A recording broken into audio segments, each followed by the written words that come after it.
morning. Good morning, good morning, my friends. How are we all doing? We got 26 people here at the very start of this. That is awesome. You guys make sure you hit the thumbs up and subscribe while you're here if you don't mind. Let YouTube know this is information you like. And if you are brand new and you're going, who in the world is this guy in the flamingo Hawaiian shirt? My name is Chris, better known as Chris Cooking Nashville here on YouTube. And I do keto, carnivore, proper human diet stuff, lots of recipe creation, but we go a lot further than just that, and we're just going to talk about some of this today. But I am mostly carnivore. I do flex into the keto side from time to time, and I've lost about 130 pounds on a proper human diet, and we're going to talk about sort of that journey a little bit and some of the things that have worked really well and some of the things that I had to get figured out to sort of get back to losing the weight that I needed to lose. And as I'm continuing on this journey, trying to lose the rest of my extra body weight and not just lose weight, but fix a lot of other issues, metabolic health issues. And we're going to talk about my brain, and we're going to talk about all of these things that I've been through in this journey that has gotten me here, because you're probably tuning into this because of the title that says you don't have to be carnivore. Maybe. And we're going to talk about what that means. We're going to talk about the truth of this. And we're going to talk about the importance of why keto and carnivore people need to all figure out that we are one community working together with some differences in how we're approaching a few details, rather than two different camps that need to be at war with each other. Because if we're going to change the world and we're going to get this message out to all of the millions of people around the world that need help with their diet, with their metabolic health, we have got to stop fighting and stop acting like we are little individual sects of a cult, and stop treating people with so much disdain and disrespect as what we see in some of the fringe groups on all of the various social media corners of the internet, which I'm sure some of you have probably run into. So we're going to talk about all of that. Before we jump in, I just want to say hello to a few people who are here in the chat. Put it in the chat where you're watching from. If you're brand new, let me know. I'd love to say hello to you guys. And I just appreciate y'all being here. Make sure to hit that share button and send this to somebody who's trying to figure out, should it be keto? Should it be carnivore? What's the difference? Why is one better than the other? Is one better than the other? All of these things. We're going to talk about it today. So, excuse me. Let's see who's here. There's Mr. Jeff Cox. Brother Jeff. Morning, PhD peeps. My personal opinion is that carnivore is an A+ and clean keto is an A-. My wife is keto and I'm carnivore, and I'm pretty happy that we will both graduate with a 4.0 GPA. Jeff, I love that. That's a great way to look at that, and that's super cool. Thank you for sharing. Jeff is a member of our band, which is our private community where we do extra support. I do some extra recipes, live streams, Q&As, direct contact for all of my band members when they have questions, all kinds of stuff. If you would like to join, you can go, there it is, to the QR code right here. That's going to take you to the page where you can join our private community. We would love to see you guys over there and support you. It is a blast. It is an amazing community full of wonderful people, and they are just fantastic. So you can scan that QR code right there, and you can go straight there and join, and it's a blast. We have a lot of really great people over there who probably know a lot of what I'm talking about here, because I tell the band members about a lot of things going on in my life before anybody else knows about it, and we all work together and support each other, and we're not judgmental. You can be a vegan and you can come join us in the band if you want, as long as you're respectful and cool and you're supporting our mission of making the world a better place and all of us fixing our metabolic health issues. You are welcome in that group. All we ask is that you're respectful no matter what. So that's really, really cool, and I'd love to see you guys over there. So Jeff is a very active member over there, and he is our brother. In many, many ways. We love Jeff very much. Thank you for being here, Jeff. There's Carrie. Hello, Carrie. How are you, my friend? Pulling the boat up to the live stream. What kind of bus can cross the ocean? A Columbus. Hey, there we go. Sherry Nevada Pup is here. Good morning. And there's Doing It Wrong, Lewis Stone. Brother Lewis. Howdy, all y'all. Good to see you, Lewis. And there's my brother Dustin from Keto Simple. Dustin is also in the band over there, has his own little space. Very, very cool. Says it's a beautiful sunny day in central Indiana. It is a beautiful sunny day here in Nashville as well. It's a little chilly today. We're going to talk about that. Really, really cool. Dustin, also one of our moderators here. Thank you, Dustin, for being here. And there's Auntie Shauna. Good morning, Auntie. How are you? Another one of our Rockstar moderators. And the beautiful Cindy Demanch is here. Good morning, everyone. Cindy is also a Rockstar moderator and member of the band as well, as is Shauna. I have all these wonderful people here. Another band member here, Dennis.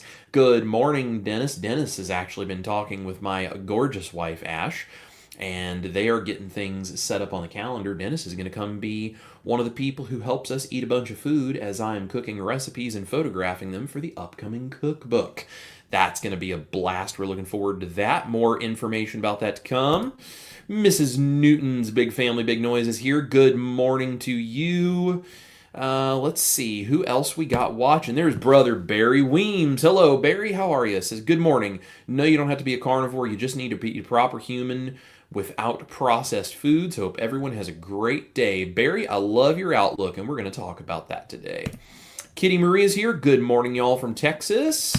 And Brian, good morning, everyone. Hello, my brother. How are you? And there is Brother Marty. Good morning, Chris. Good morning, Marty. Another one of our band members. Deanna is here. Howdy. Hello, Deanna. And Terry Sue. Good morning, Terry. And there's Karen at Low Carb Spin. Good morning, Chris, and all in the chat. Hello. Good to see you, Karen. Kathleen is here. Good morning. Happy to finally catch up with you. I'm glad you're here, Kathleen.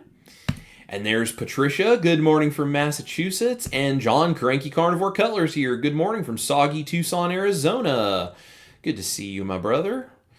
And Nellie is here. Good morning from New Hampshire. Hi, Nellie in New Hampshire. Let's see. Rosso, I'm not sure if I'm mispronouncing that. My apologies. I'm a redneck from Indiana. I struggle with names sometimes. Good morning, Chris. You should check out the Halo Tailgate Smoker. I'm going on 1.5 months of testing it. Halo Tailgate Smoker. I will definitely check that out. Never heard of it, but I'll go take a look at that. That sounds cool. Kelly Ward is here from Greater Cincinnati. Hello, Kelly. You're from my part of the country. I'm from about 45 minutes west in Sunman. You probably know right where that's at. Sunman, Lawrenceburg, Greendale, Batesville, kind of that part of the world. That's my stomping grounds. My parents live in Sunman. Jackie is here. Good morning from rainy, sunny Long Beach, Washington coast. Good morning, Jackie. There's Loretta. This is so true. Listening from Kansas. Hello, Loretta. So glad to see you from Kansas here. There's Lynn Reed. Hello from North Texas. Great topic today. Happy Monday. Thank you, Lynn. I think this is going to be a good one. Kim, morning. Sunny and 65 in Xenia, Ohio. Very cool, Kim. Thank you for being here. And there's Daria, I don't know how you pronounce it, I apologize if that's wrong, expecting our once-a-year rain today here in Los Angeles. You're out there where my big brother is at. Crow is here. Good morning, Crow. Marty says would love to taste test for the cookbook also. Marty, send me a message. Let me get you in touch with Ash because she runs our calendar, and we have some sessions, and maybe we could work that out, brother. Just shoot me a text or a message and remind me, and I'll get you in touch with Ash. And speaking of my big brother, there he is, Brandon. Good morning from California. Hello, big brother. How are you today? That's Ash's oldest brother, and I'm an only child, so this is the first time I've ever had a big brother. Is having Brandon in my life. So very glad he is here as well. And he says, I'm so looking forward to your cookbook that is coming out soon. When do you think it'll be out? So hopefully early this next year. Working on getting things like the pictures and all that stuff done. And then we have to turn in the rest of the manuscript. And then there's the editing process and design and layout and all sorts of stuff. So we're working with the publisher, but hoping early this next year. So we will definitely let you guys know as we know more about that. John says, I love Ash's new song, This Town Built Me. If you have not heard, go to ashtaylor.com. You can find all of her social medias. On her YouTube channel, we just premiered her brand new music video for This Town Built Me.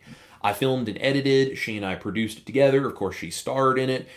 We had a blast. It is the best music video I think we've ever done, and it's an amazing song, guys. Please go check it out. Give her some spins on Spotify and wherever you listen to digital music, and also go get a bunch of watch hours on that music video and share it, please. We would love that so much.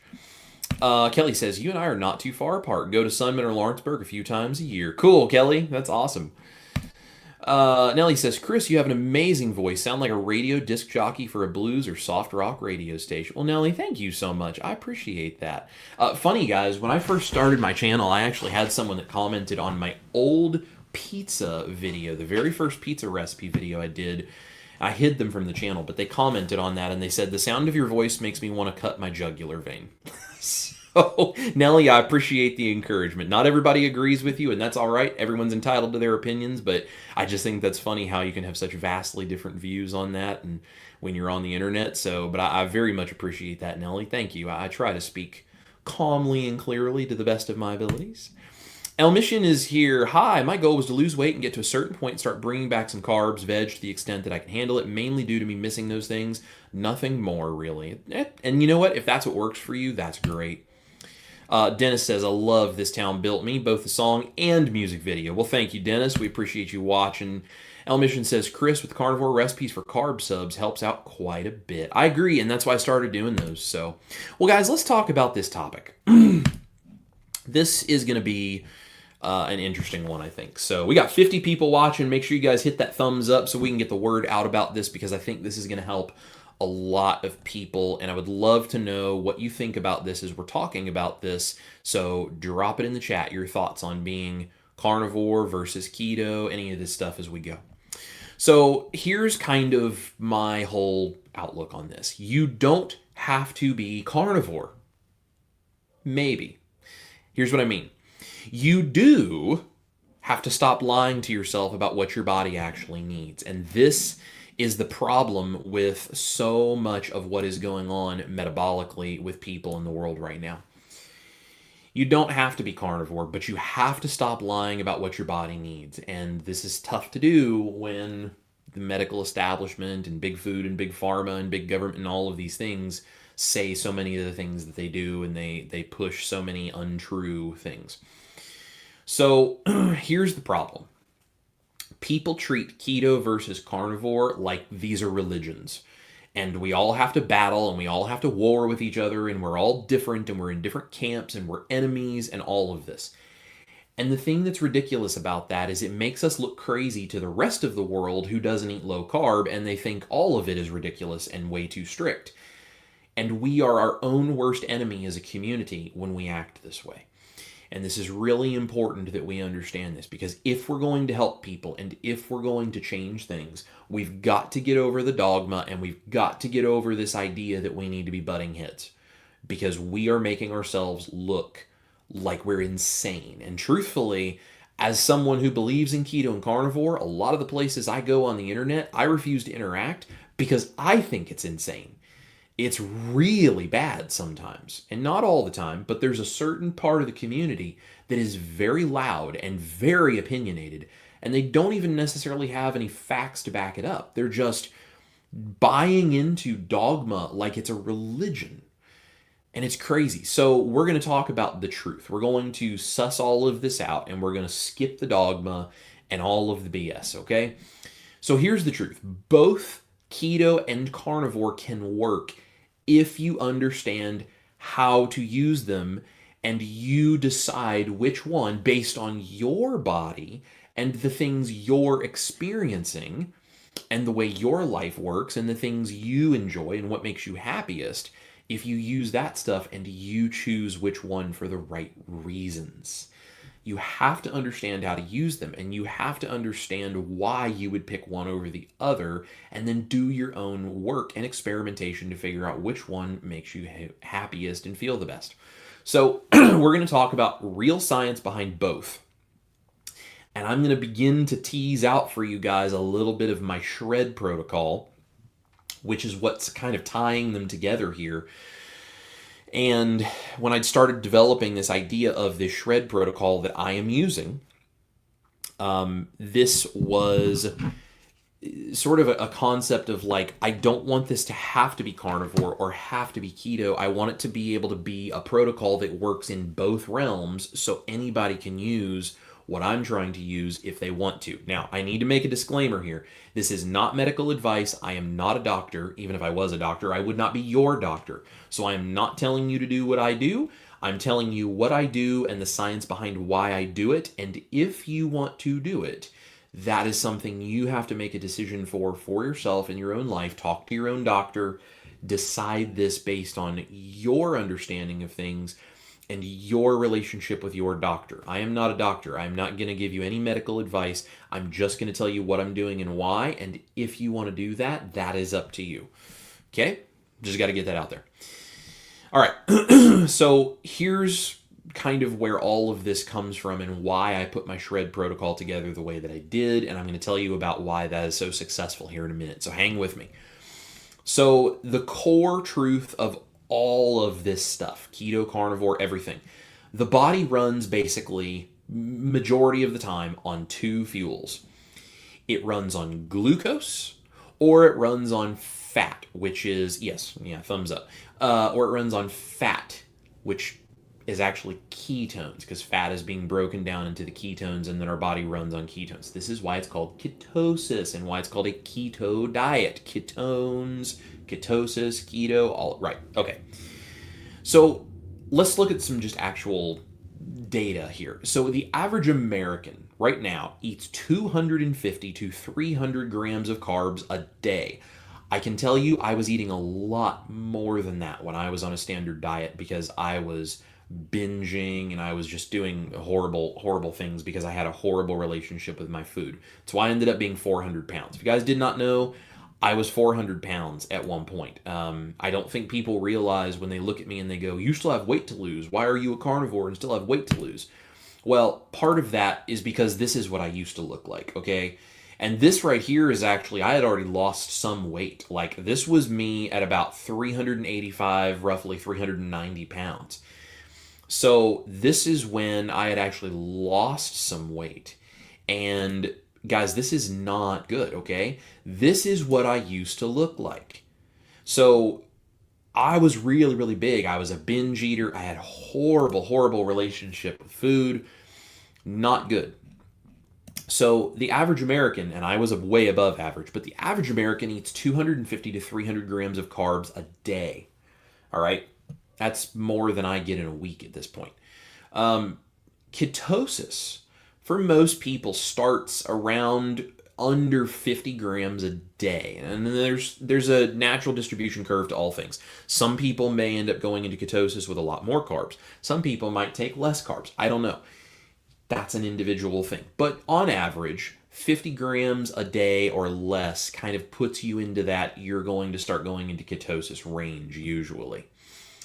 Carnivore is generally considered to be less than 10 grams a day, and it's just the trace carbs from things like eggs. There is a little bit of glucose in meat, dairy, and if you include dairy, like those kinds of trace carbs.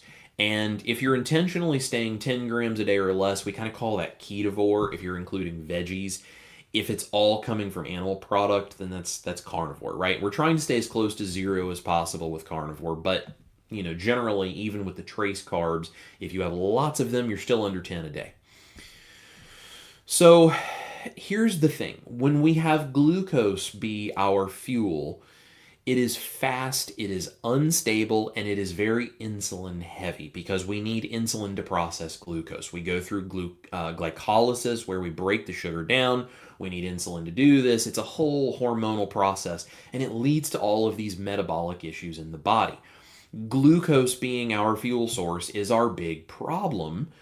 Even if we use a little bit of glucose in the body, fine. But running on so much glucose and all of these things in our body, our insulin is through the roof. Our sugar is through the roof. We're struggling with our hormones. Our metabolic health is an issue. We're holding on to fat because all we're ever doing is trying to burn through glucose. We get when we have the glycation of our cells because there's glucose around, and so our cells become glycated because all of this extra sugar in our body, it's damaging cells. It's causing oxidative stress. This is what we're seeing, okay? That's when glucose is our fuel. Now, when fat is our fuel, this is a slow, stable, and brain-fueling fuel source. And that's the key. It's also not glycating our cells when we have fat in our body. So glucose versus fat as our main fuel source is really kind of the whole thing with low carb. Because when we're doing low carb, we're not eating enough glucose or enough anything that can turn into glucose to that be our main fuel source. We burn through what little or none we get, but we burn through the little bit that we have, and then we have fat as our main fuel source. And if we need glucose, there's a process called gluconeogenesis where your liver can actually take protein and create its own glucose. We're going to talk more about that, but the long and the short of it is you cannot eat enough protein to force yourself to have high glucose. Okay? Gluconeogenesis is a needs-driven process, not something you can force your body to do. That's a huge myth in keto and carnivore. We're going to come back to that. So essentially, keto is an open highway to fat burning because fat is our fuel source. Carnivore is kind of the fast lane to the same place, but they're both heading the same direction. And there's some differences as to why one might work better than another. So let's compare keto and carnivore just a little bit. And I was going to put together a table for this to show you guys visually, and I just totally forgot. So I'm just going to read it off. Just try to follow me here. So carbs. Keto is somewhere in that 10 to maybe up to 50 grams a day. Okay, that's keto. And that's where we're in that fat burning state and we're creating ketones. We go into ketosis, whatever. Carnivore is that below that 10 grams a day, and we're not using plant products, okay? But they're still both based on that ketosis, that fat burning method. Protein on keto is moderate to high, and sometimes it's on the moderate side because we're pushing that fat really high. Carnivore is going to be high. Even if you're trying to do high fat carnivore, you're still going to be real high in protein because all you're eating is animal product for the most part. This is 1.2 to 1.5 grams of protein per pound of goal weight, generally speaking. And again, these are all general things. There's a natural distribution curve for everyone, but generally that's where we're at. Fat. In keto, it's a lever for energy. In carnivore, it's a lever for energy.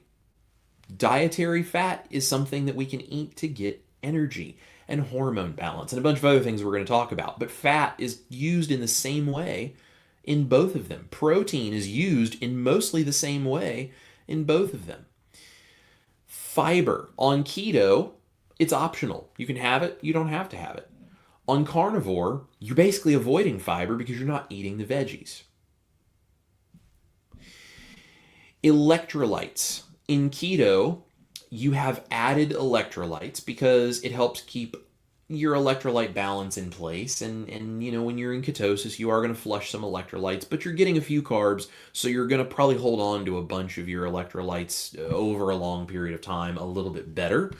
Carnivore, it's essential. You have to have your electrolytes because you're eating basically no carbs and your body is going to flush your electrolytes. And if you're not getting electrolytes, you're going to probably struggle.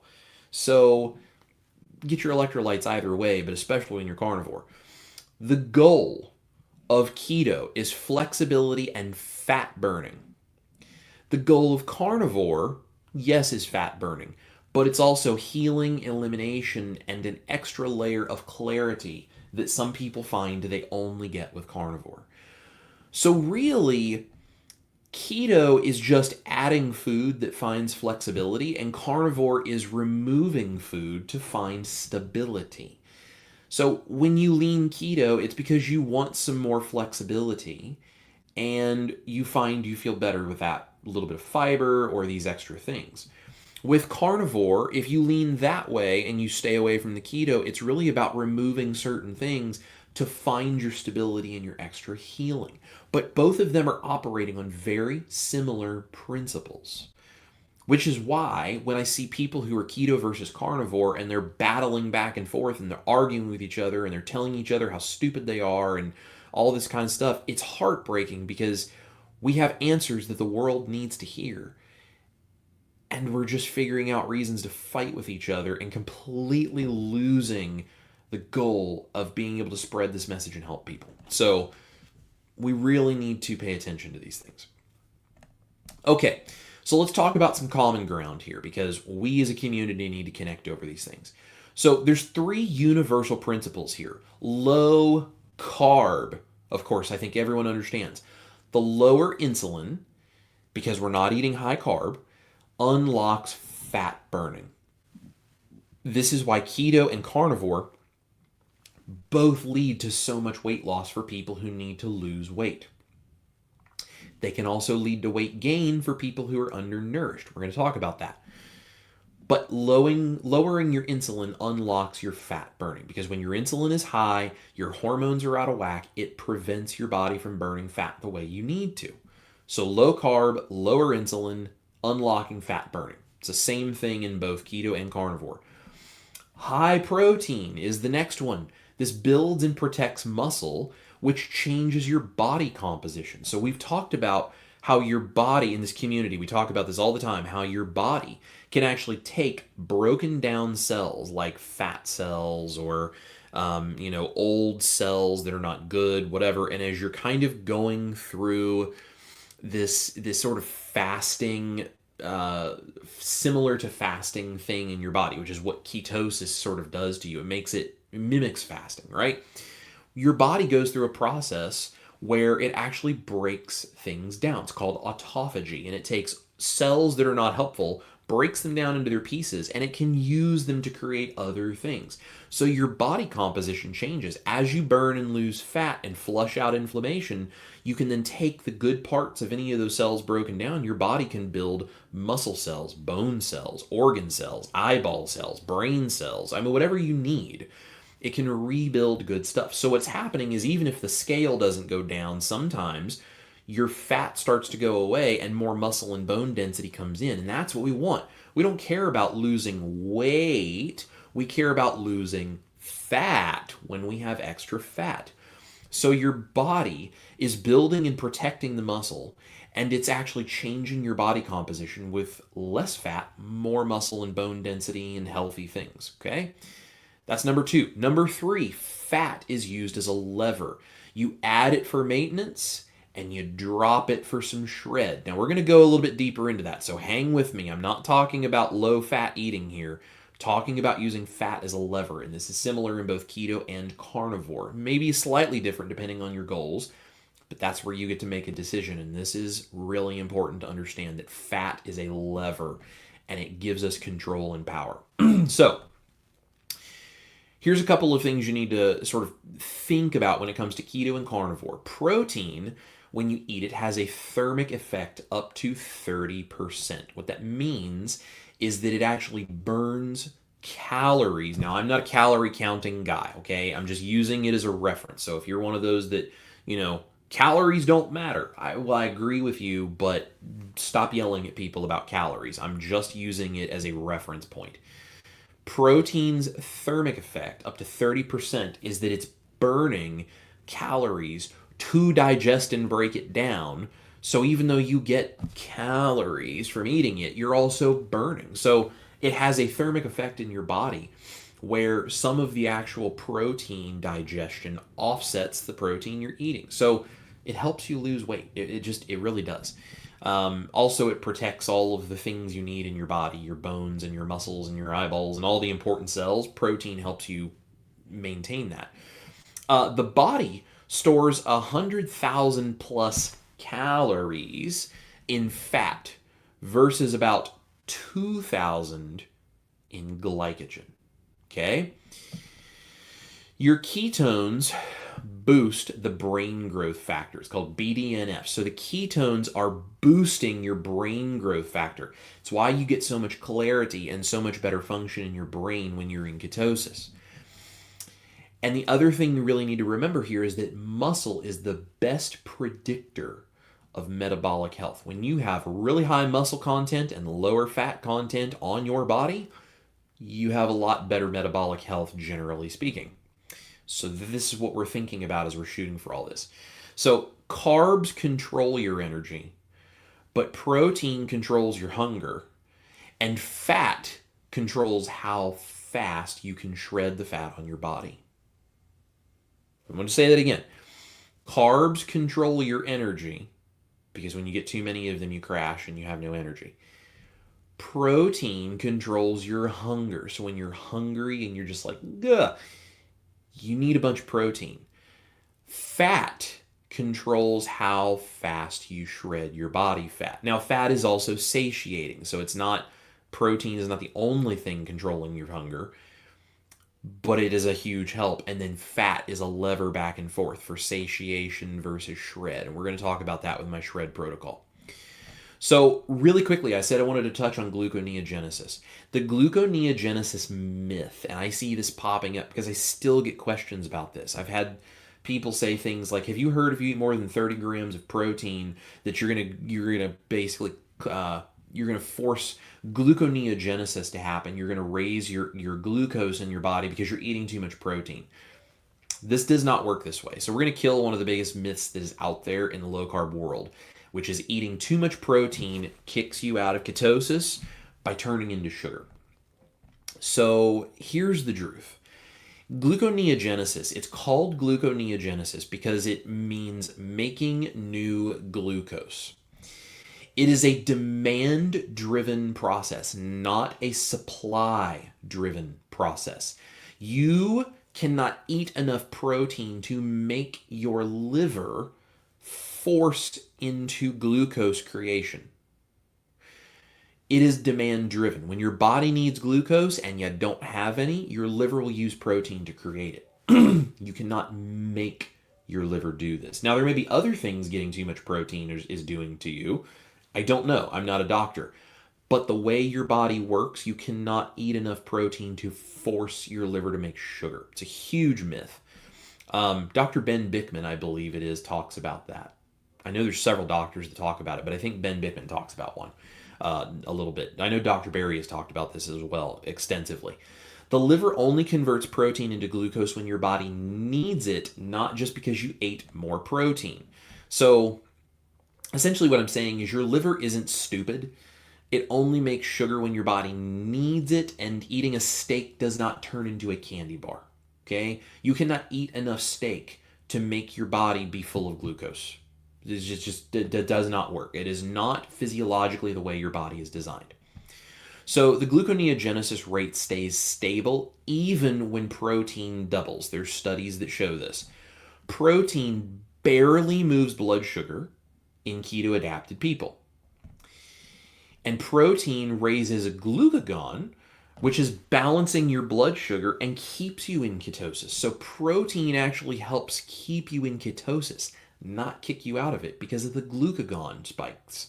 Not really even spikes, but just the rise in glucagon, which you need for balancing your blood sugar. So protein is your friend, okay? Eat your meat because you cannot force your body out of ketosis with ribeyes. It's just not physiologically possible.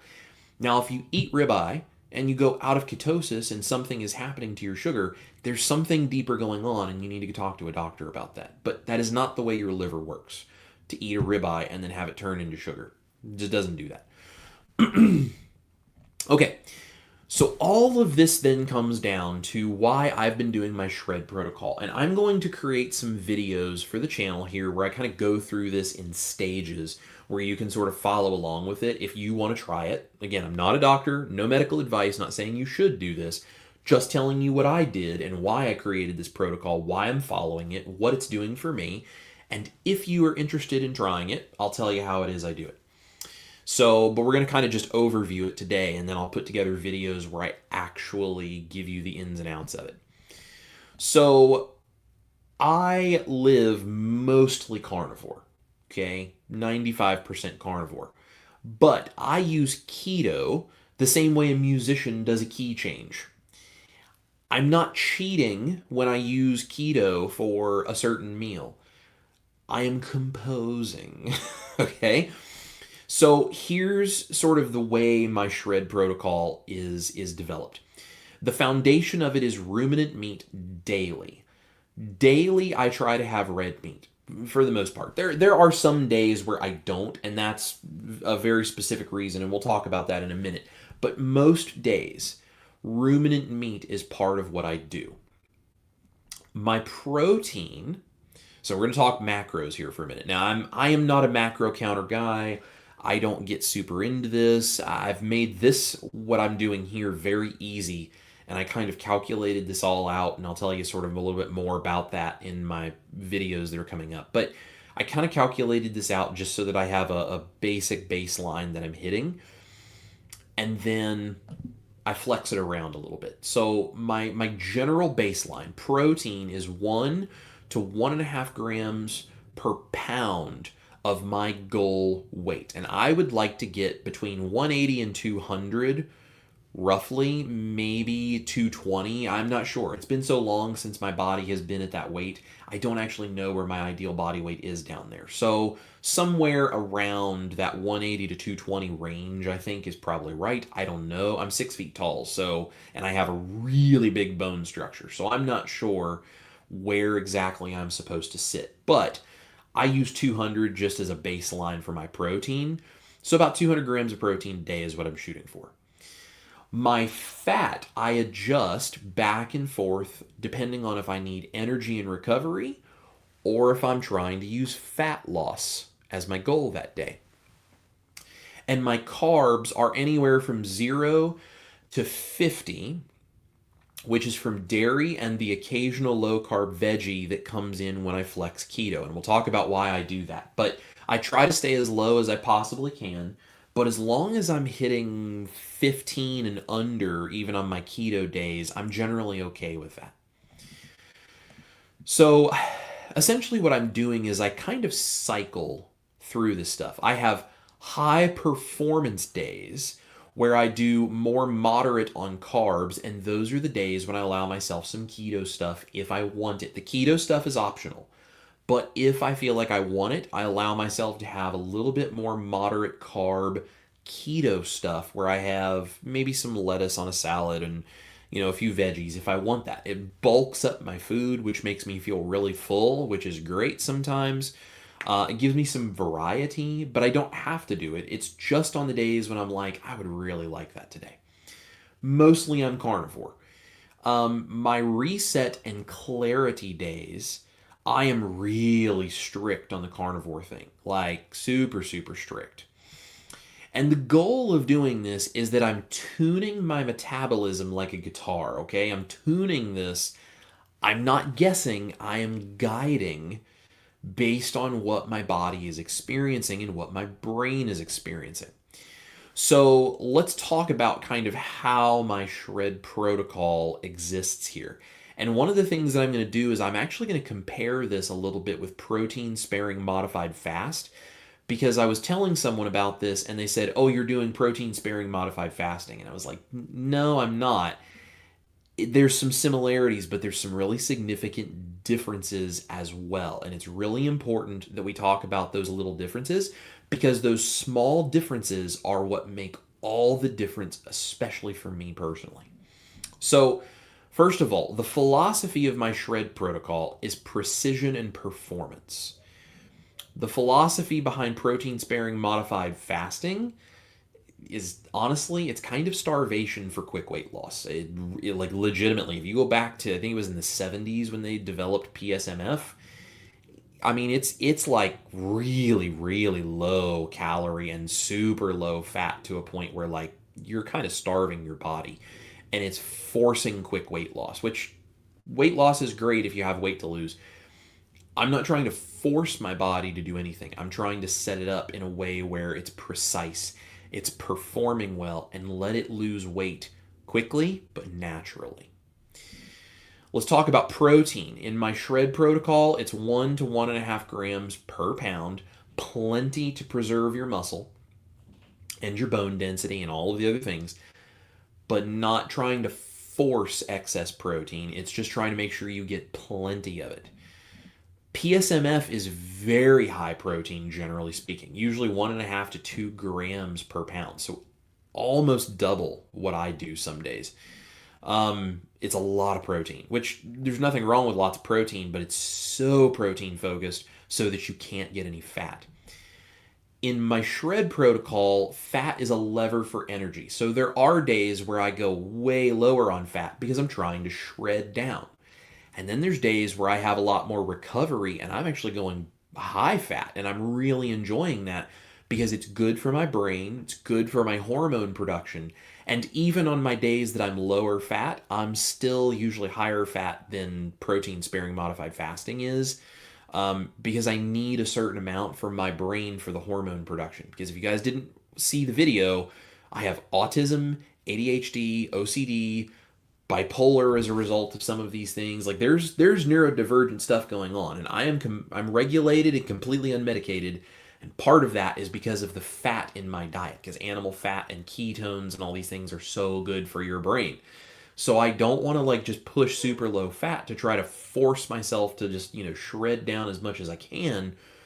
I want to shred as quickly as possible while still maintaining the clarity and the good feelings in my brain. So my fat is a lever where I can pull back and I can really try to force my body to burn some fat, and then I can add it back in and I can go, cool, my brain is good. So I'm using fat as a lever for energy. In PSMF, it's nearly eliminated. A lot of times it's less than 20 grams a day. I mean, that's like super, super, super low. My shred protocol, calorie intake. Now, again, I don't count calories, and I don't think calories matter in the sense that most people think that they do, the way we've been taught in standard nutrition. But calories are at least a good reference point just to understand how to play with your macros back and forth to figure out what makes you feel good. I use my calories in a sustainable way. I'm in a calorie deficit because I'm burning body fat and I want to use the extra stuff from my body, but I'm doing it in a sustainable way. I'm not trying to push it super, super low because I don't want to go into that whole starvation mode thing. I'm not in any way doing that. I'm just, here's kind of my baseline, and I just take my food intake and I go, and I just push it down a little bit to force my body to go, okay, I need to use up the excess junk we don't need here so that we can get that burning of fat to happen. So I'm just using it as a little bit of a lever, but I'm keeping it really sustainable, not starving, not feeling super hungry, feeling great. PSMF can be sometimes as low as 600 to 800 a day. I mean, that's like very little food, and you can throw yourself into starvation mode if you're not careful with that. Let's talk about the duration. My shred protocol is a lifestyle. I should be able to do this flexing back and forth as necessary pretty much for the rest of my life.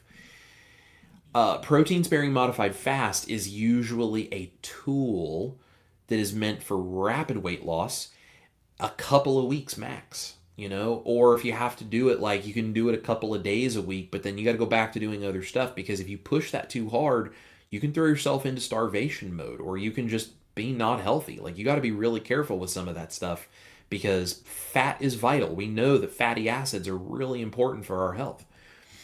So my goal with my shred protocol is a long-term fat loss and energy in a sustainable lifestyle way. The goal of PSMF is rapid scale drop, and maybe that's a tool under the right supervision that works for you, and that's cool, but it's not really meant as like a daily lifestyle thing. It's not something you can really do. The mindset of my shred protocol is for you to feel empowered, for you to feel like you have the power and the control so that you can flex back and forth as need be and work on your body composition and work on how you feel, but also give yourself the flexibility when you need it to sustain your mental energy and your hormone balance and your optimistic mood and like all of these things that make you live your life fully and joyfully. You've got to be able to have control and power over that. That's the whole point.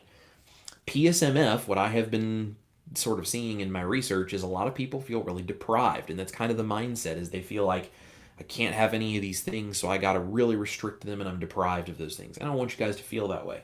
And again, PSMF may be a useful tool. If it's useful for you, great. But it's just not what I'm trying to do, and it's not what my shred protocol is about.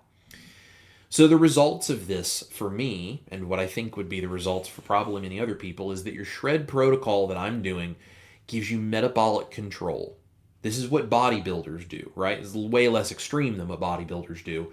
But it's that same concept. If I can do certain things to shred down, get ready for competition, and then they kind of refeed and they're happy, and all of these things. We're not trying to be bodybuilders here, at least I'm not. But I'm using that concept of doing things intentionally metabolically, but in a much more sustainable way over the long term.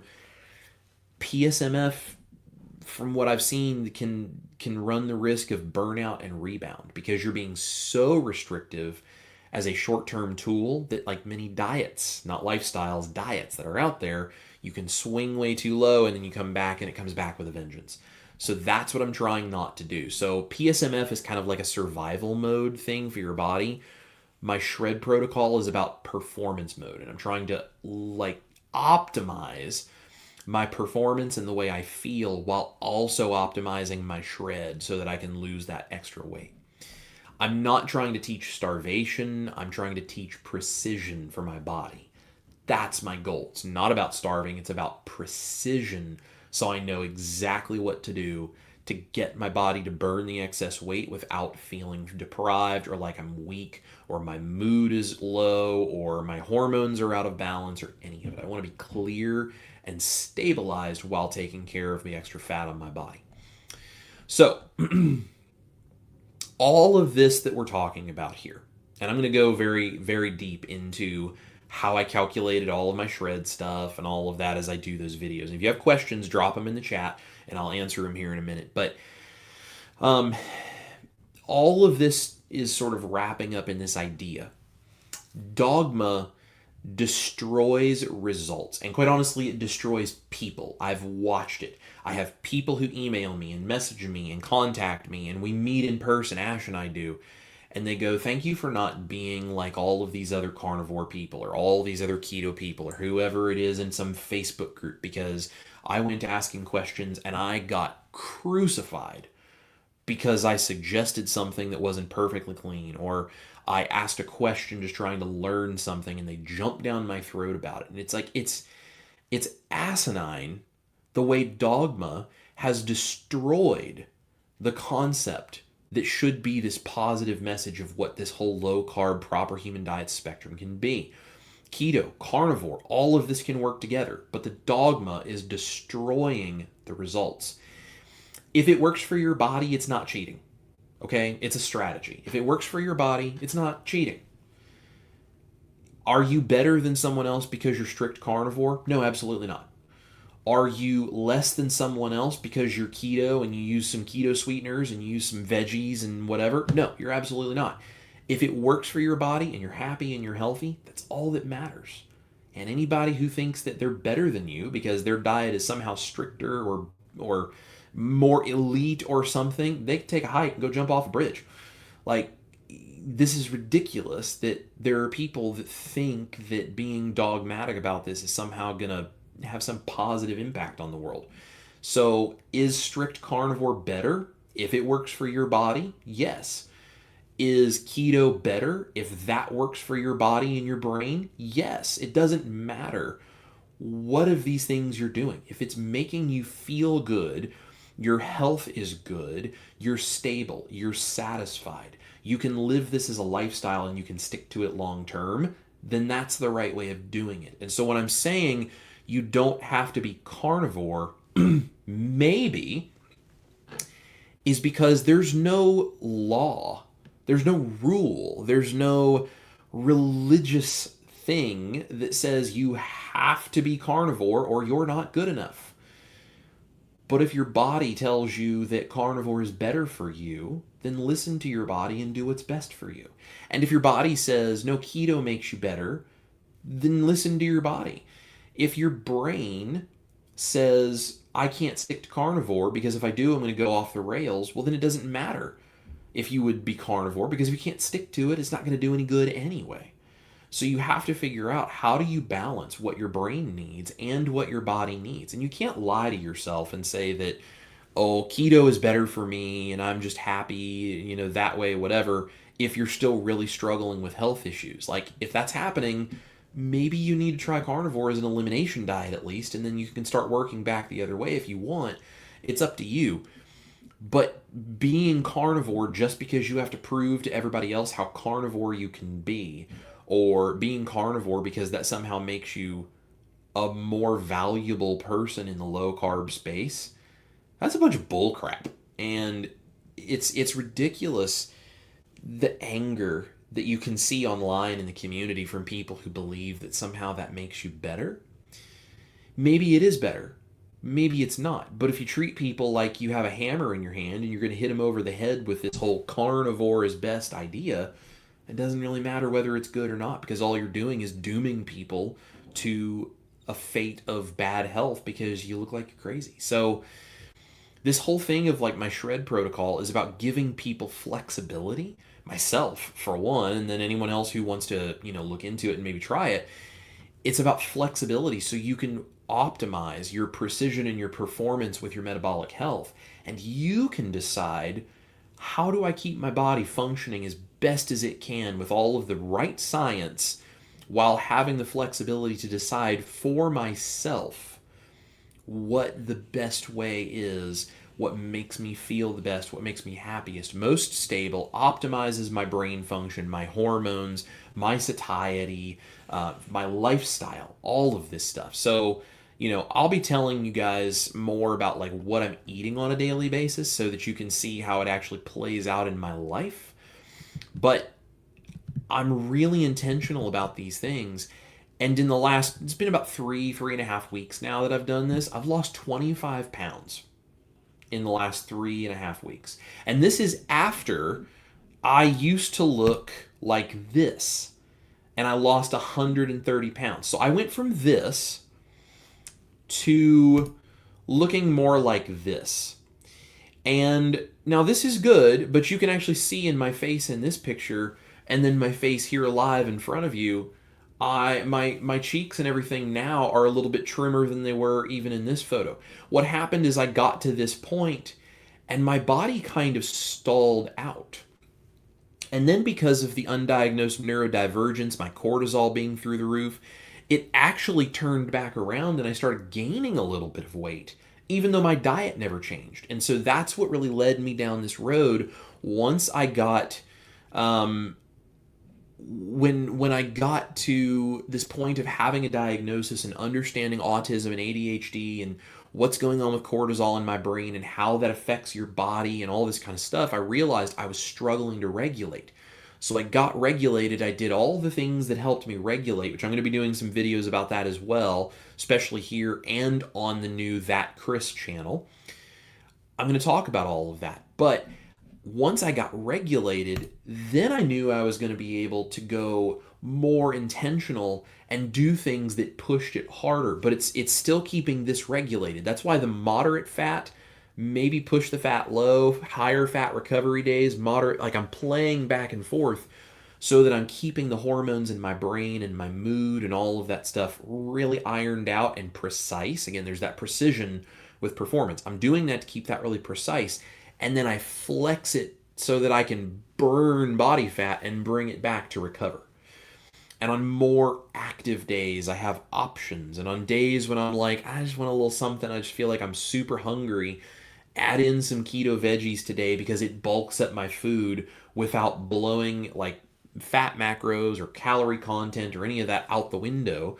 So I have some flexibility that I can play around with this. And again, I'm still 95% carnivore, but some days I do a little flex of keto stuff. And I'm not being dogmatic about that because it's working and it's figuring out what works. That's the whole point. So you don't have to be carnivore.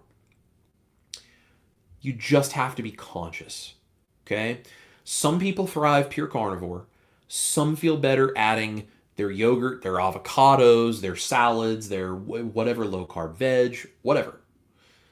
What matters is your energy, your strength, your peace of mind, your mood, your stability, your metabolic health, your ability to live your life, right?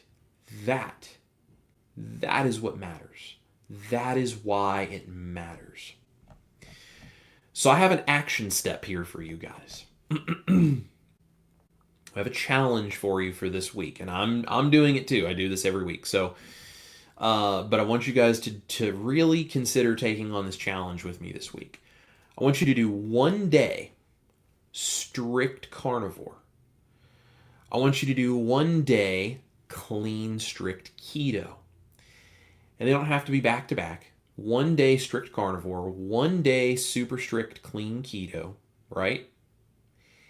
And I want you to track your energy, your hunger, your sleep, your focus, and your mental clarity on both of those days and the days after both of those days. Might be good to do the carnivore day, have a couple of days, then do the keto day, have a couple of days, or vice versa, right?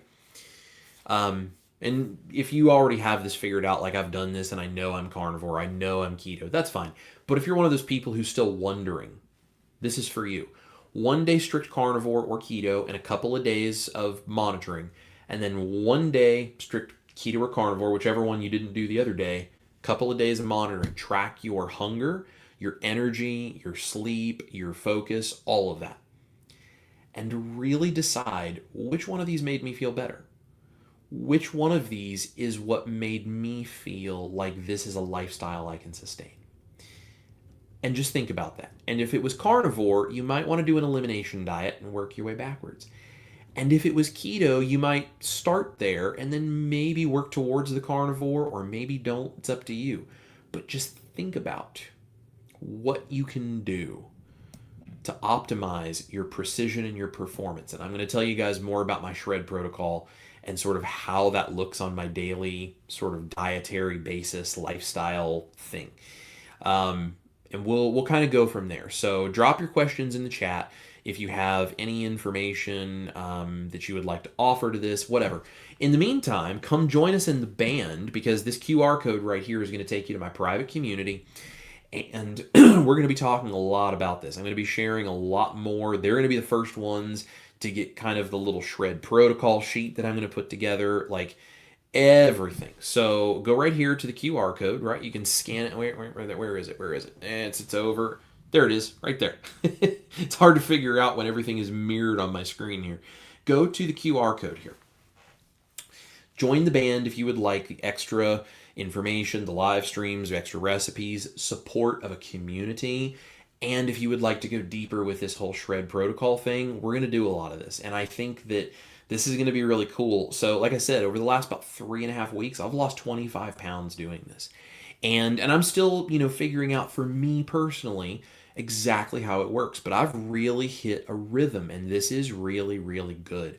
You can ask Ash. She has told me, like, it was funny, we were laying in bed the other night, and we were watching some TV before we go to bed, and she reached over and she had her hand on my arm here, and I was like doing this, and you can see it in my arm right there, right here, the muscles in my arm as I move my fingers. Like, my inflammation has gone down and I've lost extra fat in my arms. And she goes, I can feel the muscles and like the tendons and stuff in your arm. She goes, I don't think I've ever felt that before.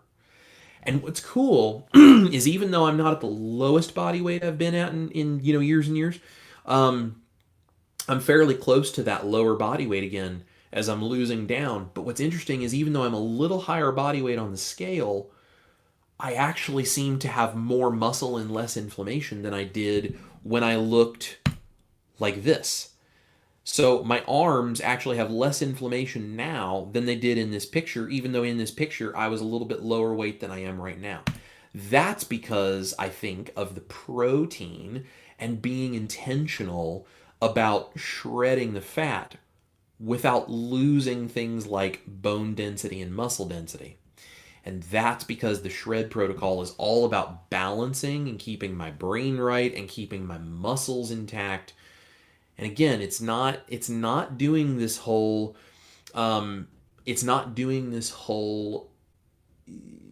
PSMF, like starve yourself, super, super, super low fat thing. It's flexing a little bit of low fat and coming back and keeping moderate fat, focusing on ruminant meats. It's very animal forward. Whether you choose to go all carnivore on the shred, or even if you want to flex into keto a little bit, or you can do keto every day if you want, whatever. It's all up to you. But either way, it's very animal fat and protein forward. Regardless of whether it's keto or carnivore, it's very much about the animal fat and protein, and flexing that fat to where it's maybe low to moderate, maybe high fat recovery back, and really balancing your brain so your brain knows how to tell your body what to do and run properly, but also your body can burn the extra fat you have. So it's a lot of different things. So, okay. let's go ahead and let's take a look at the chat over here, because I know we probably got some questions and stuff. And if you all have questions, you want to know more about any of this, just ask away. We'll drop into the chat here and see what's going on. Let's see. There's Deanna. There's Karen, Kathleen, just catching up to where we were here. All right. Let's see. We already said hi to Patricia. And let's see. Mrs. Newton's was saying amen. I'm assuming I said something that she was agreeing with. Awesome.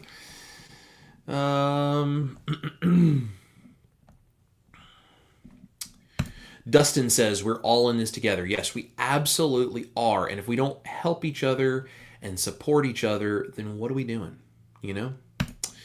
Deanna says North Georgia mountains. Very, very cool.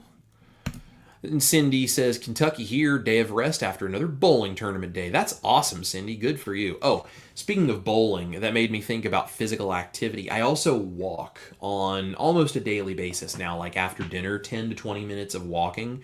Just being active. Ash and I are going to join a gym probably here as soon as I get done with all the cookbook pictures. We have a little bit more time. So yeah, so a little physical activity, keeping yourself mobile. You don't have to kill yourself and go to the gym, 5 hours a day, 7 days a week. You don't have to do that, but just being physically active to keep your metabolism doing its thing, that's also part of what I'm doing. So Loretta says, this is so true, listening from Kansas. Hello, Loretta.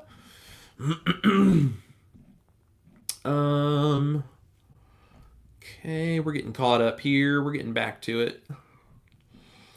Auntie says, in my thinking, whether it be keto, carnivore, proper human diet, some version of low carb, make it sustainable for you. Absolutely. If it's not sustainable and you don't stick with it, it doesn't matter how good it is, it ain't going to do you any good anyway unless you stick to it. So you got to figure out how to make it sustainable no matter what it is.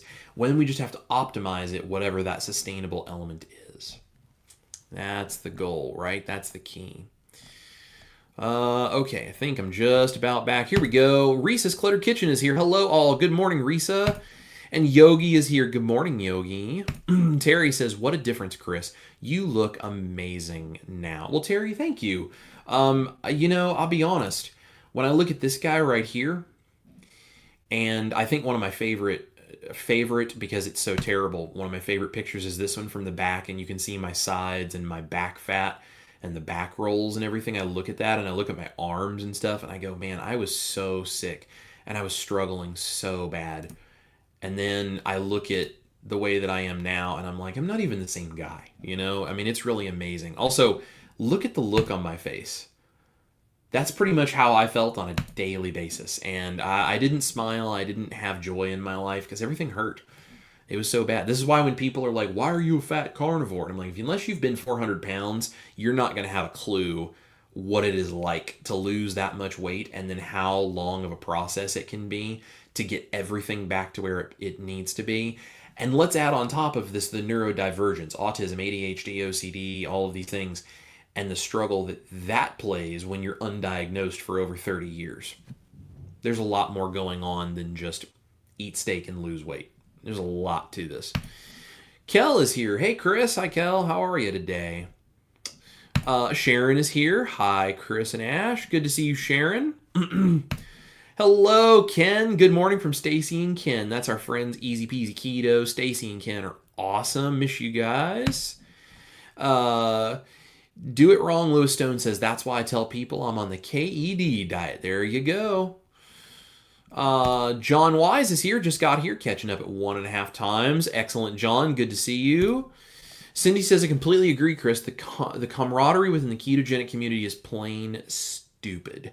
We should all be supporting one another where we are at the moment. I agree. We have to support each other because if we don't have people to rely on and we're just trying to struggle and discipline and fight our way through this, who's going to be successful at that? You can't be a tribe if you beat each other up over the slight differences in how you think this all works best for your body. Kel says, having a histamine intolerance, so mainly eating lamb. Love your leg of lamb recipe. Well, thank you, Kel. I really enjoy that too. If you guys didn't see that, I have a roast leg of lamb. You can also do beef with it, like a roast beef, but works either way. But it was really, really good.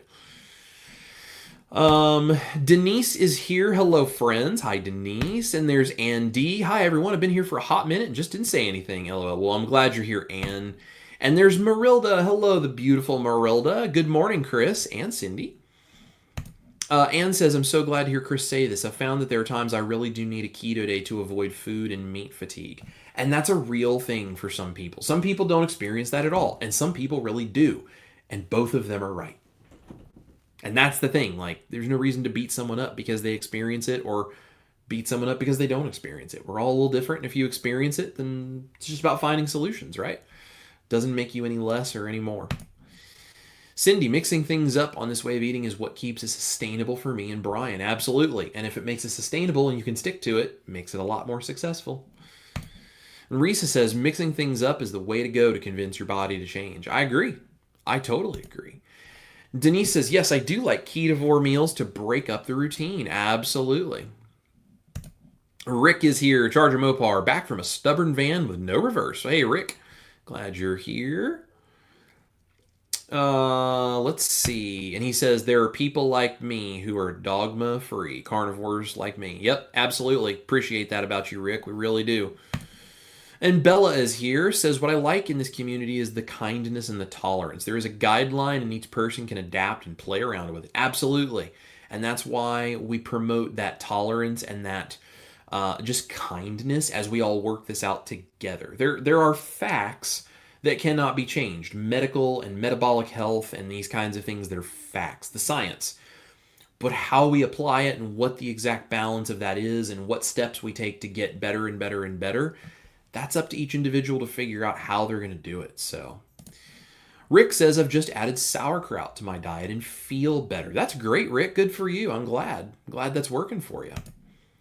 Sherry says, I do my best to only ask questions if I have any in the safe zone of influencers. I agree, Sherry. There are places where it's a good way to get your head taken off by people who think they know more than they do. So that's why I'm so insistent that our community, and at least in the places I can control it, is as supportive and understanding and encouraging as possible. Because even if you're doing something that I think is a terrible idea, I can tell you that, but I can do it in a very kind, respectful, and encouraging way and not beat you over the head for it, but say, hey, that's cool. Have you thought about it having blah, blah, blah effect?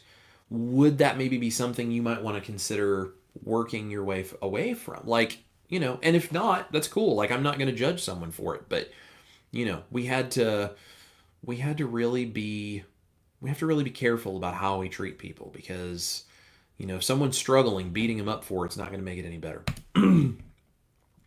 Rick says, had to cut out beef due to expense and eat lower quality meat, so the plants have had to fill the void. And that's a real thing. It's a real thing, and that's been that way for all of human history. If we didn't have access to meat, we would eat plants because we needed stuff to survive. So, let's see. Risa says, I've seen a lot of carnivore videos blogging about a lot of people leaving carnivores. Did that start with Kilt adding fish to his diet? I saw he had a video on adding fish.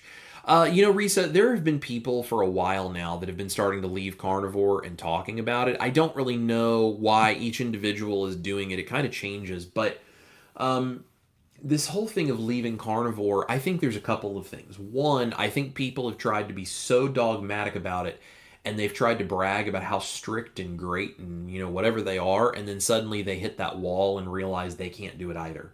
And holding yourself to be more elite and better than everybody else is only fulfilling for so long, and then suddenly you realize you can't actually keep up with what you're preaching to everybody else, and then you crash, and you have to come up with a reason why so that you can make an excuse for why you had to do it. So I think people tried to go so strict that they made it impossible to stick to for themselves because they didn't really use common sense. And then the other thing is I think there's a lot of influencers out there that are saying, oh, you should do this or you should do that or whatever.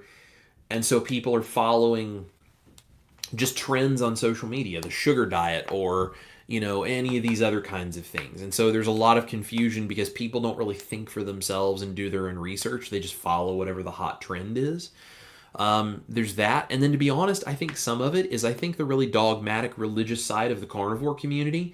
I think they've acted so crazy and so insistent that, you have to do it our way or the highway. I think they've pushed a lot of people away. And I think they've made it look like a cult to people on the outside, to where people who were in it but weren't really dedicated to it to that level just said, no, I'm not going to do this. I actually texted Dr. Kiltz and was talking with him about the whole fish thing. And, he's adding some other things besides just beef. And he was like, I think we need to soften our message because we need to help people, and softening our message is going to do that. And, Dr. Kiltz has been very strict with his own carnivore diet, but he's never beat people up for not doing it exactly like him. He's just promoted what he does. But I think even for him, he's going, there's people that need help. And if you promote this too harshly, they can't hear what you're saying. And you're never going to help people. No matter how right you are, if people can't hear you, it doesn't do any good. So, he, for his own self, is trying out some stuff. And I think he's being honest about it because he's trying to reach people and help people just like I am. So I think there's a lot of reasons for it, but this is why I keep saying the carnivore community is its own worst enemy when they act like a nut job cult that is going to beat you over the head for not doing it right. So I think carnivore is shooting its own self in the foot from time to time when people like that go online and try to make it seem so ridiculous. It's crazy. It's like, you want to try to tell people that they should do nothing that you do, go act like a whack job like some of the carnivores that are online. Rick says, I just gave away fruit trees I grafted to my friends so they can grow their own avocados and mangoes. That's awesome, Rick. And there's my dad, Papa Nashville, in the house. Finally made it. Hope you guys are having a good morning. Prayers for my mom's little puppy dog, Bogey. He's having to have surgery today because he had an accident and he hurt his leg. He broke his leg, and so they got to take him in and get him fixed up. So I know that's really hard for my mom when that stuff happens. My dad, too, because, dogs, for them, just like for Ash and I, are part of the family. So prayers for Bogey, the Chihuahua, today, that his surgery will go well and he will heal quickly. Yogi, Kiltz not only added fish, he was adding potatoes. At least that's what he said. So he's not adding potatoes. He has always, on like a couple of times a year basis, had like some duck fat fried French fries or baked potato. It's very, very, very rare that he does it, but on occasion he has done that. Lots of sour cream, lots of fat, whatever. So that's what he's talking about. He's not adding in more things than he's already been eating. He was just using it as a, occasionally I do this kind of a thing. So, but yeah, he does occasionally have a potato. And, I know there's people out there that freak out about that, but it's like, again, being common sense and results focused and trying to reach people and not look crazy in the process. It's really important. Rick says, I support the plant eaters and always stress go local and seasonal. I love that. And yeah, John's right. Dr. Kiltz has been eating potatoes occasionally for years. Yep, that's a thing.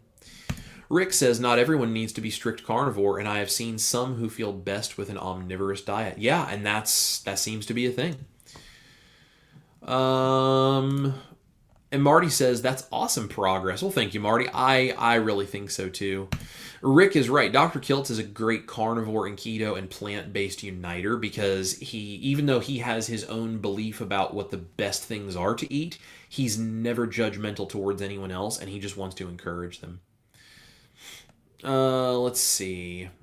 Dr. Kiltz also says you can be healthy with some fat. Yeah, he talks about it. He's like, extra fat on your body is not the disease. It's a symptom sometimes of things that may be a problem, but extra fat on your body is how our bodies are meant to work because we use that for survival. And he's like, fat is not a disease. It's not making you sick. Now, if you have way too much of it and you have problems, obviously that's an issue, but he's like, he's not one of those if you don't have a six-pack, you're doing it wrong kind of guys. That's why Dr. Kiltz and I get along so well. He's a very sweet man, and major shout out to Dr. Kiltz for all the great things he does. He's a wonderful human being. Rick says, Chris is overweight, but he doesn't look bad. Well, I appreciate that, Rick. I'm working on it, though. We're getting there. And he's right. Whole Foods keto is light years ahead of a standard duck food diet. I agree. Denise, Chris, you were brave to share your journey. Well, Denise, you're very sweet. Listen, you can't help people if you don't share reality. And if you're not vulnerable with people and you don't show them authenticity and things that are real, they're never going to believe you. I mean, heck, I'm vulnerable and try to be as real as I can, and there's people online that still accuse me of all sorts of ridiculous things and lying and all this stuff and don't believe me. I mean, it's just, if you want to reach people, you have to be real and authentic, and you have to be vulnerable and show people the journey you're on. Because when you've already arrived at your final results, people who are at the beginning of a journey, they don't relate to the people at the end of the journey. They relate to people that are going through the journey. They're still struggling. They're still talking about things because that's what they're in the midst of too. You can't encourage people if you act like, I've already got it all figured out. You got to be like me. It just doesn't work. Never in history has that worked. Rick says he's more brave than me. I will not show my vegan-like physique. You're funny, Rick. And Terry says, uh-oh, he's making us go interactive. That's correct. Jackie says, when you say clean carnivore, how far towards lion do you mean? I don't mean lion at all. Lion diet is when you eat nothing but ruminant meat and salt and water. If that's something you're up for and you want to do that, I think it's great. I don't think it's going to hurt you. Not at all what I talk about. I think if you want to do that and that works for you, I think it's great. I don't think 99% of people would ever need to do that. I think lion diet it can be helpful for probably anybody, but people who need lion diet, like long-term permanently, like a Michaela Peterson type person, you're talking about a very small, tiny, minuscule percentile of people who have such serious metabolic issues, and they have sensitivities, food sensitivities, and all of these different issues where anything but red meat is a major problem for them. That's a very, very infinitely small group of people. But I think a lot of people promote that as being so good because they want to feel special and they want to feel like somehow they're better than everybody else. And everyone wants to be the exception to the rule, right? Because it makes us feel validated that we've struggled if we're the exception to the rule that's different than everybody else. But the reality is most of us aren't. I'm sorry, and I'm one of them. I'm not the exception to the rule. I'd love to be the exception to the rule. I'm not. And anything that I've done where I think like, oh, I'm the exception to the rule, most of the time, no, I'm really not. Most of us operate somewhere in the average, and there's a very few small group of people who are the exception to the rule, and they may need a lion diet. So when I say clean carnivore, I'm talking meat, fish, eggs, all the animal products. If you want to include dairy a little bit, that's fine. I would just say just don't overdo the dairy. Butter, whatever, and seasonings as you do or don't wish. What I would avoid is like chopping up an onion and putting it in things. That's ketovore, right? That kind of a thing. Don't actually chop veggies. You want to use a few seasonings? Okay, fine. Flavor your meat. But for the most part, I'm talking meats, seafoods, beef, chicken, pork, seafood, eggs, any kind of animal products, maybe a little bit of dairy, as much animal fat as you're looking for, butter and ghee and tallow and lard and bacon and grease and, all those things. So that's what I'm talking about when I say clean carnivore. And limit the seasonings as much as you can, but if you choose to use them, that's up to you. But Denise says, I'm up for this challenge. I love it, Denise. We'll definitely be talking about how it goes for everybody. Terry says, I sleep way better on my only eat meat days. I think even a small amount of carbs trigger little spikes in the night that wake you up. They can for some people, I think. And some of that, it's like, is it the carbs triggering things? Is it fiber that is causing digestive things as you sleep? Like I've noticed for me, so part of my shred thing is I have about an 18-hour fasting window. I eat between noon and 5 most days. I'm trying to hit about anywhere between 16 and 20 hour fast window. Some days I do OMAD, but a lot of days I hit about a 16-hour fast. And so I try to eat all of that within that certain time frame, and I try to stop by 5 because by the time I go to bed 9 to 10 o'clock, usually, that means most things have moved through, and I sleep a lot better when I'm not digesting stuff in the middle of the night. I really, really do. If I eat too late, I have weird dreams. So I'm curious, is it the carbs spiking something? Is it digestive things? Like, I don't know. Would be something to experiment with there, Terry, and see what you think. Viva Cristo Ray is here. Good to see you, my friend. Says, great to hear this, Chris. So what do you eat on the other days that you're not eating carnivore or keto? So I'm eating carnivore or keto every day. Most days I'm eating carnivore.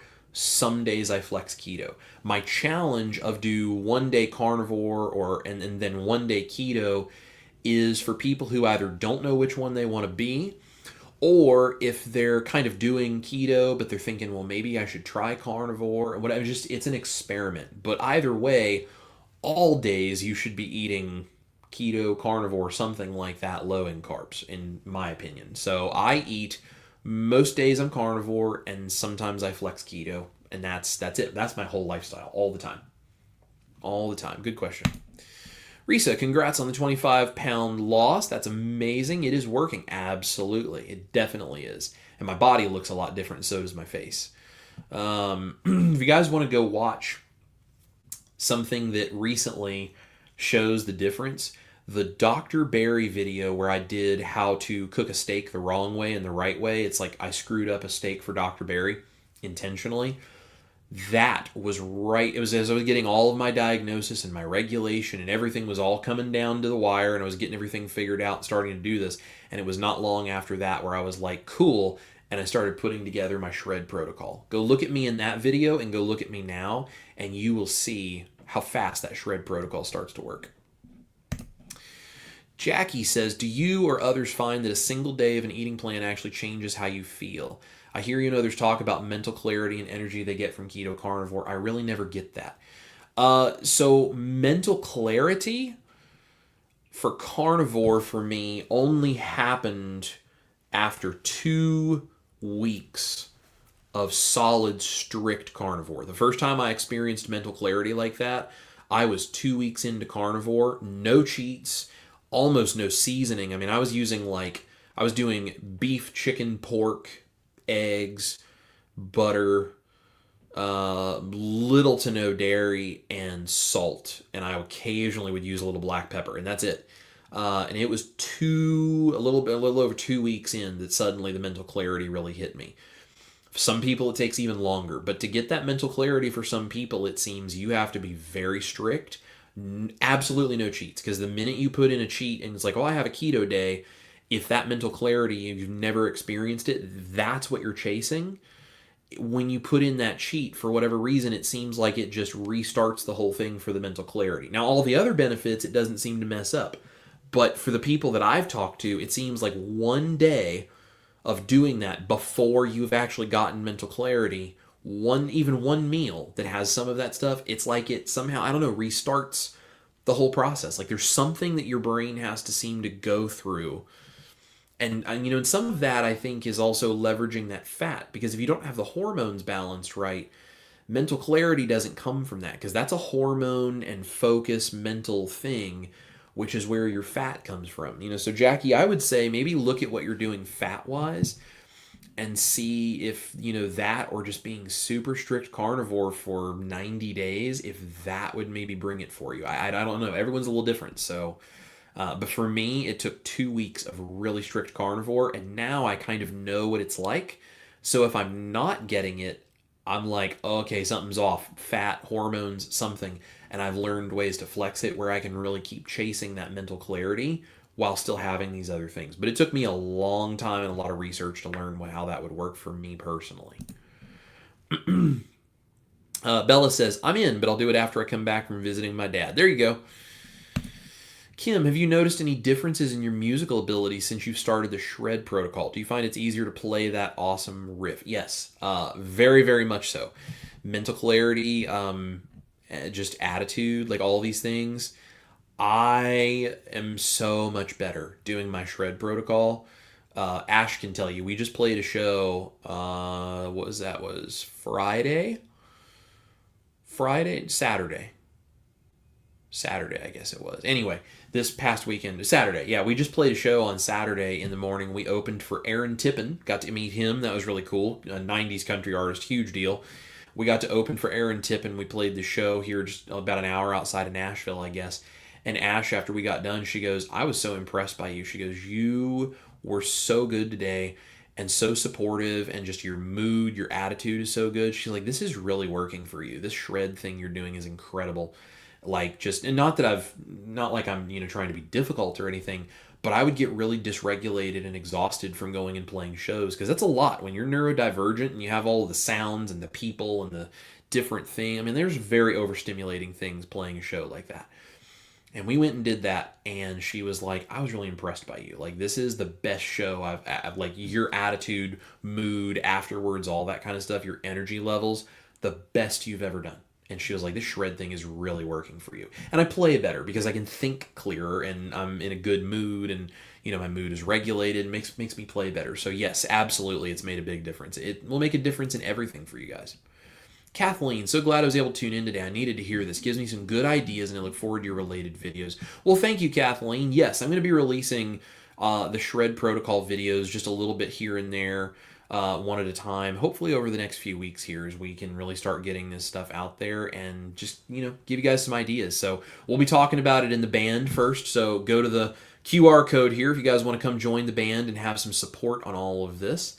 And then we'll kind of go from there, and I'll be putting out some videos about it. So Jackie says, I've never felt the near euphoria that others describe in the PhD spectrum eating. I'm here on faith that this is the healthy PhD choice for humans and thereby my health. Yeah, I don't know if I would call it euphoria. I think I just realized I functioned so much better than I did without it because I really struggled. So I would look into things like hormones and fat and how that's all going to help your brain, Jackie, because, and here's the thing, it's different for women than it is for men. Sorry, guys, if you're telling women what they need to be doing with their hormones and how they should be eating, you need to shut your mouth because your body does not work the way theirs do. My wife will tell you all sorts of things about this. So will Coach Alyssa, Dr. Barry's head coach, really great friend and the one that has really helped Ash a lot.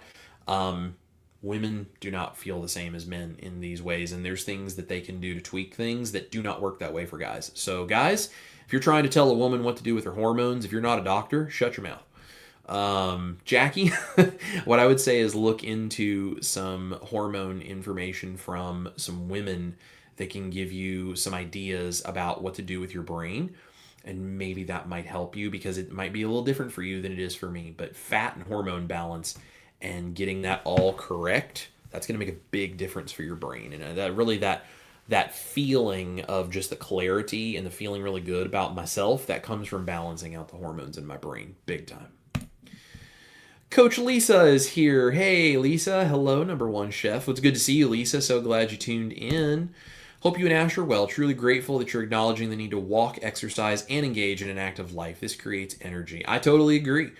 Yep. Absolutely. If you do all of these things, but you don't do, and you don't have to, beat yourself up and like do crazy things, but, little things that keep you active and moving, that just one step at a time, moving closer and closer to a more active lifestyle, like that changes everything, guys. You gotta be just moving around and just keep your body going. You don't have to like make yourself hurt and, all this kind of stuff, but just go for a walk, or if you can't even walk, like, go for a quick meander around your living room. Like whatever is a little bit extra effort for you, do that and then step it up a little at a time. My walking is getting faster as I'm doing it.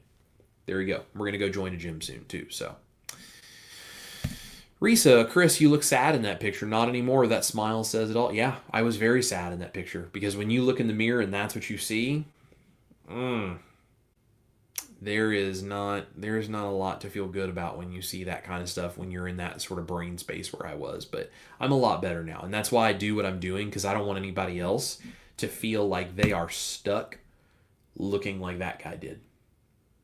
There's people out there that feel just like I felt in that picture, and I want to help and try to pull every single one of them towards a much happier, brighter, and more optimistic future, not just with their physical and metabolic health, but with their mental health too. It's really important. That's why it matters so much that we don't beat people up for not doing it right. Because this guy here, if you would have told me that I was doing everything wrong and all these kinds of stuff, you would have driven me closer to ending my own life. Quite honestly. I don't think people out there who beat other people up and when they're dogmatic like that, I don't think they realize that it's like, do you want to live with the idea that maybe you were the one person that could have given someone hope and instead you drove them to take their own life? because they were struggling and they were truly that down and depressed, and they were reaching out for hope, and you slapped them and beat them up over the head with the fact that they didn't do it right for you, and you judged them and you called them names and you told them they were fat and you told them they were stupid and all these kinds of, I mean, like, I don't know how people could live with themselves. So that's why it matters that as a carnivore community or a keto community or just the proper human diet community, that's why it matters that we get over ourselves and we stop doing all of the argumentative, dogmatic BS. Ann, please pray for me giving up Coke for the 105th time. I get it, Ann. Hey, Dr. Barry talks about that. He says start mixing it half and half with soda water, and just keep using less and less and less until suddenly you're just drinking the sparkly water and you don't need the Coke anymore. Might be something to consider. So, but you can do it. Just whatever you do, just keep trying, keep going after it. Let's see. Brian says, clear as a bell on day 2 of a 72-hour water fast. That's awesome, Brian. Good for you. Holly Springer is here. Good morning, friends. Catching up on 1.5 times. And Paula is here. Good morning. Love this. Well, thank you, Paula. Glad you're here. Let's see.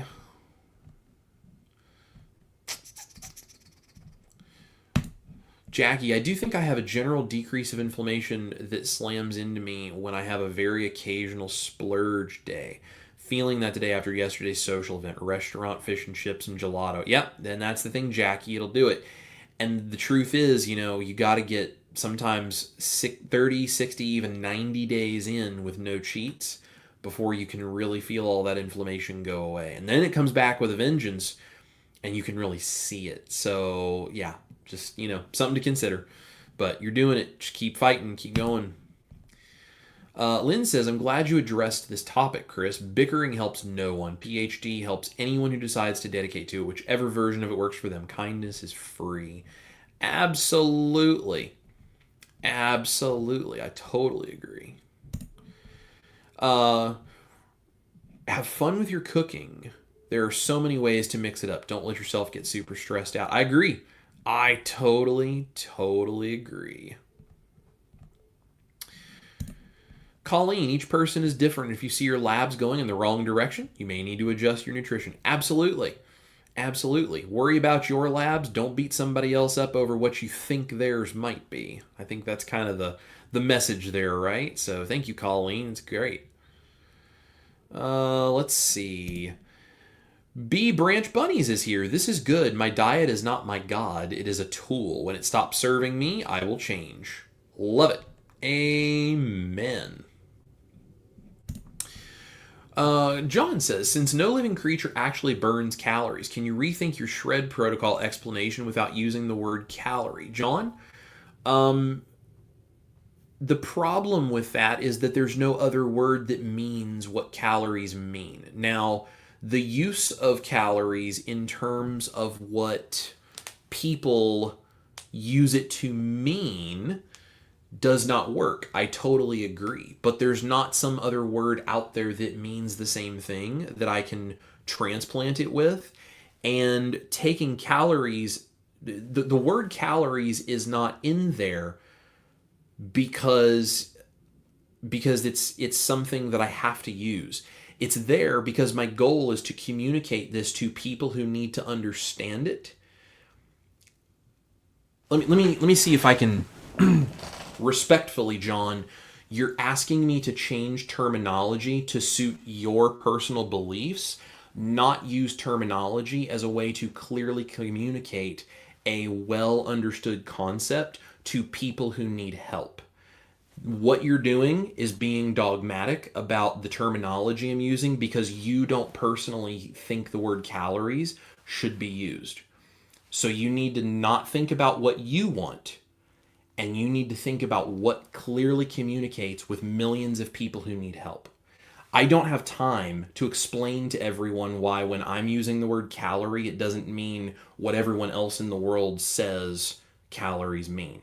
I don't have time to give people a long explanation of why we don't burn calories and that the bomb calorimeter is not how our body works, and we don't have a endothermic system where heat is being produced and blah blah blah blah blah. Do you see how much I can't even answer your question without going into a long explanation? So for me to pull the word calorie out would require multiple explanations just trying to get a simple protocol out there to help somebody. So with all due respect, you got to get outside of your own head and realize that people need help, and the term calorie is a word in the English language, and how you feel about it is irrelevant to helping other people. I love you, John, but this is the kind of attitude that I'm talking about. You got to get past this and stop bringing up things that we can butt heads over because calories aren't what I would say it are. You got to find a different word. What word would you like me to use? Do you see how you're starting division by saying, well, you need to reformulate this because I don't believe in You got to stop that, John. We're not doing this. Not playing that game. Let's see. Lisa says, same Chris, I spoke with Kiltz in regards to his blood work and why it was going in a direction that was not as beneficial. It's what we choose to stay steadfast. No processed foods stay. Interesting. I haven't gotten to really have a deep conversation with him about it, but I think it's really cool that he's doing everything that he can to try to help people, and he's being honest about stuff. Marisa says, I appreciate Kiltz being honest about changing. Yes, being dogmatic doesn't do any good. I totally agree. Totally agree. Let's see.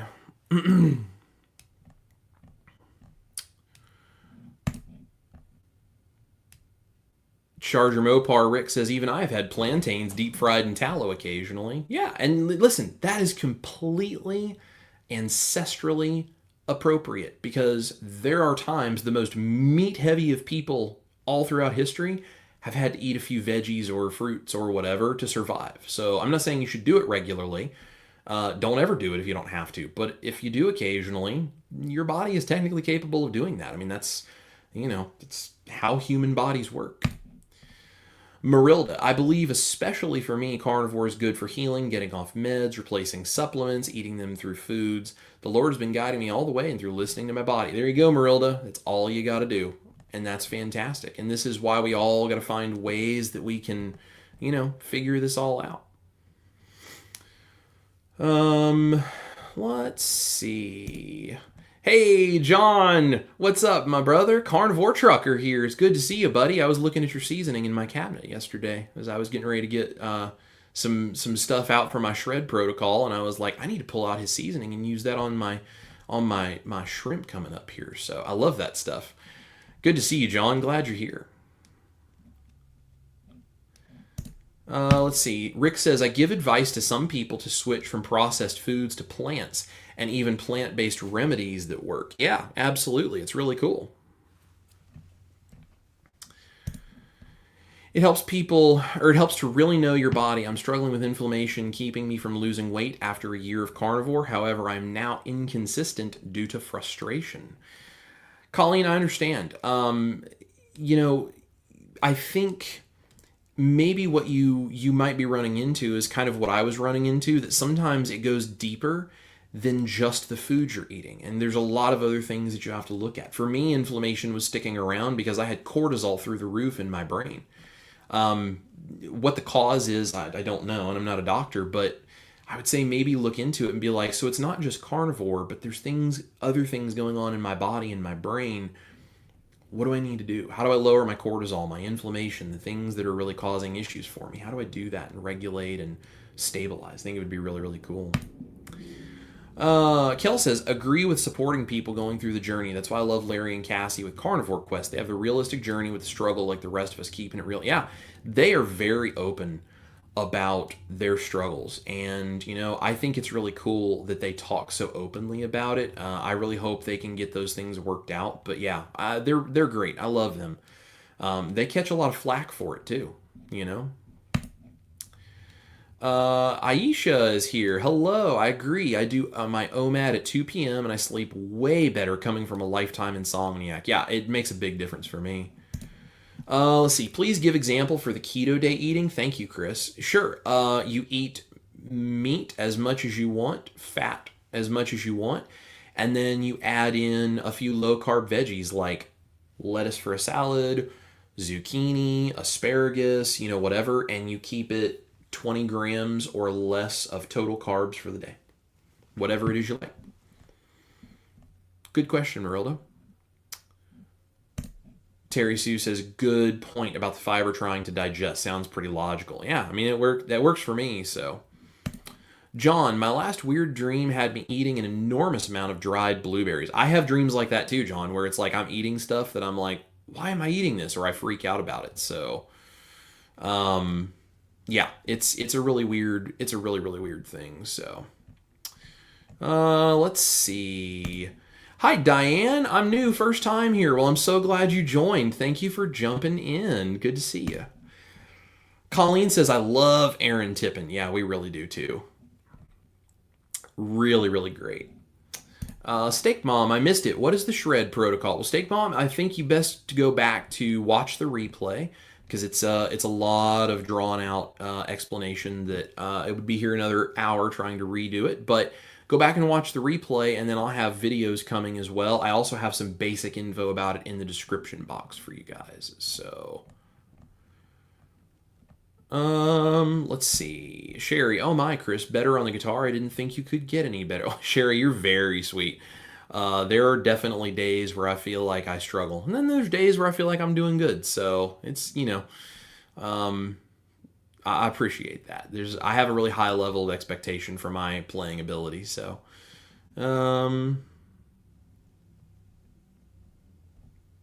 let's see.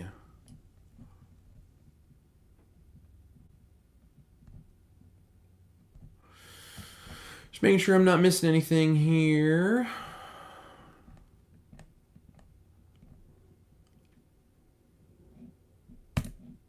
Merlin, do Dirty Carnivore. Good to see you, Merlin. So do you do Dirty Carnivore, or are you saying that I should do Dirty Carnivore? I'm not sure I understand which one. Because I generally do Dirty Carnivore right now. But if you're doing Dirty Carnivore, that's awesome. I think that's really cool. I think a lot of people really benefit from that. Aisha, Dr. Elizabeth Bright has a lot of great info on fat and women's health. Yes, absolutely.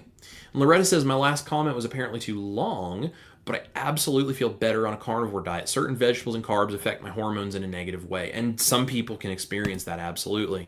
Thank you, Chris, for letting us enjoy your amazing adventure and recipes. They have helped me stick to it. Well, Loretta, you're very welcome. I am very, very happy to help. And Rick says, I do a lot of cycling as well as my regular work. That's awesome. And let's see. Merlin, I run 32 miles nonstop once a week. I consume 400 carbs per day. Plus, I eat high-fat carnivore, lower in protein. I come 9,000 total per day. I always stay in ketosis, 0.5 up to 2.8 ketones. Well, when you run 32 miles, I think you can get away with something like 400 carbs, but I wouldn't recommend that for anybody else out there probably. So, Risa, Rick, in college I was addicted to Pepsi. I realized it was the caffeine that had me jumping off the walls. Started drinking ginger ale instead. No caffeine. Worked well. There you go. And now I drink sparkling water 4 times a week, 0 sugar soda 2 times a week, 1 a day. Aside from morning coffee, I'm not as affected by caffeine, no longer hyperactive. And that's great. That is fantastic.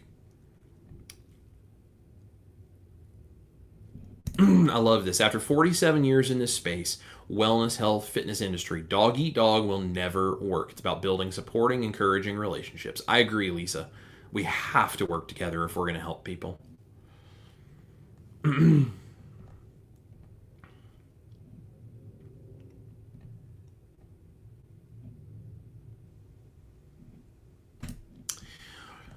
Chris, I pray that someday you can answer questions without assigning motives and personally attacking the questioner. John, I love you, brother, but I pray that someday you can ask questions and not expect me to run my protocols and my channel according to your own personal beliefs when you don't consider everything that what you're saying is going to require of somebody, because there was absolutely no reason for us to talk about calories, because I said straight up front that I don't believe calories are the same as everything else, but you're pointing out what you think is a problem and you don't actually have a solution for it. So I love you, but if you're not going to be respectful, then there's no reason for you to be here.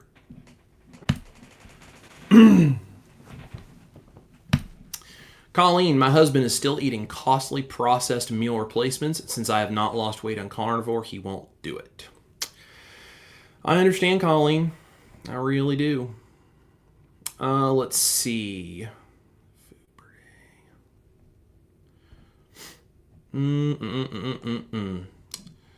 Let's see. Just make sure we're not missing anything before I let you guys go today. When I run into problems and struggles, I ask myself, what do you want? It gets me back to focus. I like that.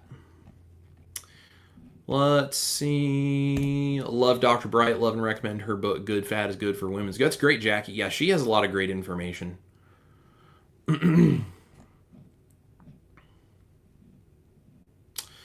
All right. Rick, what is dirty carnivore? Roadkill?